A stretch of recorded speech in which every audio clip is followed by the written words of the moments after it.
Drama serial शिद्दत की next episode में आप देखेंगे असरा बार बार सुल्तान से अपनी मोहब्बत का इजहार करती है, मगर सुल्तान हर बार इसको मोहब्बत की बजाय अजियत ही देता है। सुल्तान के रवैये और मिजाज का थोड़ा बहुत एहसास तो असरा को शादी की पहली रात ही हो जाता है। असरा अपनी आंखों में हजारे ख्वाब सजाए बैठे सुल्तान का इंतजार कर रही होती है, मगर सुल्तान तो इसके सारे ख्वाब ही तोड़ देता है। घूंघट में बैठी असरा यही इंतजार कर रही होती कब सुल्तान इसका घूंघट उठाएगा, मगर ऐसा नहीं होता। सुल्तान मुंह दिखाई में उसे कड़े देता है, अगर तुम्हारे हाथ थोड़े प्यारे होते तो कड़े और भी ज्यादा खूबसूरत लगते। सुल्तान बहुत ही रूडली असरा से बात करता है, जाकर चेंज कर लो, मुझे ये सब पसंद नहीं।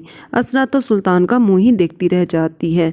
असरा जब भी तैयार होती है, एक दिन भी सुल्तान ने असरा की कभी तारीफ नहीं की, बल्कि उससे कहता है कि ये फजूल के फैशन है। असरा कहती है सब मेरे फैशन सेंस की तारीफ करते हैं। सुल्तान कहता है तुम्हारा फैशन सेंस बिल्कुल जीरो है, इतना तैयार होकर तो तुम जोकर लगती हो, जाकर अपना मुंह धो लो। असरा का दिल बहुत दुखी होता है, आंखों में आंसू होते हैं। सुल्तान जैसा आप चाहते हैं मैं वैसी ही बन जाऊंगी, आपके रंग ढंग में ढल जाऊंगी, आपकी मर्जी के मुताबिक चलूंगी, लेकिन मैं आपको समझ नहीं पा रही। पल में आपका मूड कुछ और होता है और अगले ही पल कुछ और। सुल्तान कहता है तो करो ना मुझे समझने की कोशिश। बीवी होने की हैसियत से तुम्हें तो अपने शौहर के मिजाज से अच्छे से वाकिफ होना चाहिए, किन चीजों से मुझे खुशी मिलती है और कब मेरा मूड खराब होता है। सुल्तान कहता है मुझसे सवाल जवाब करने का हक मैंने आज तक किसी को नहीं दिया। असरा कहती है बीवी हूँ आपकी, मेरा हक नहीं तो फिर किसका हक है? क्या आप मेरी खातिर खुद को बदल नहीं सकते? सुल्तान कहता है कभी नहीं, ऐसा हो ही नहीं सकता, मैं ऐसा ही हूँ और ऐसा ही रहूंगा। तुम्हें इस शख्स से ही मोहब्बत है, मोहब्बत की है तो फिर इसे निभाओ, इस रिश्ते को बोझ क्यों समझ रही हो?